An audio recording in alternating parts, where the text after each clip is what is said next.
Bienvenue mes hamsters à la recherche de profit et de succès. Que ce soit dans la vente ou les services, il y a un moment clé dans chaque type de business, l'accord. Et pour le sceller correctement, il faut savoir comment négocier. Aujourd'hui, j'ai préparé une vidéo qui décortique les nuances pour repérer le type de personne à qui vous parlez, ce qui peut totalement façonner la manière dont vous gérez la conversation. Plutôt utile, n'est-ce pas?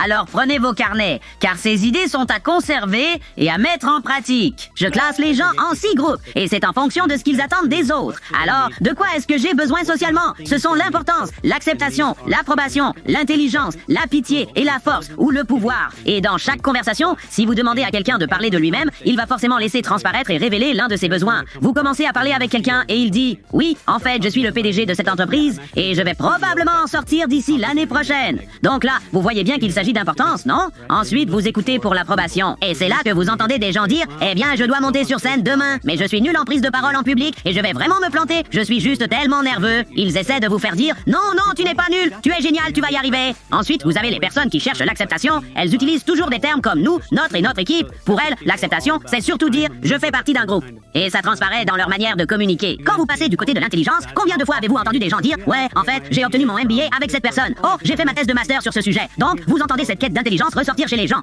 La personne qui cherche la pitié veut entendre « Je ne peux pas croire tout ce que tu as traversé et que tu en es arrivé là. Je ne pense pas que beaucoup de gens l'auraient fait. » La pitié cherche la reconnaissance de la souffrance. Et enfin, nous avons la personne axée sur la force et le pouvoir. Et ce n'est pas toujours bif de retour vers le futur. Cela peut être quelqu'un qui est un leader dans une entreprise, mais qui veut le contrôle. Donc la signification est « Est-ce que je fais une différence ?» La force et le pouvoir, c'est « Est-ce que j'ai du contrôle sur les autres ?» Waouh! Est-ce que c'est juste moi ou la négociation s'est soudainement transformée en un jeu d'espionnage? Honnêtement, je ne sais même plus ce qui est le plus dur de nos jours. Conclure un deal ou être l'agent 007. Mais blague à part, ce guide peut vraiment être super utile.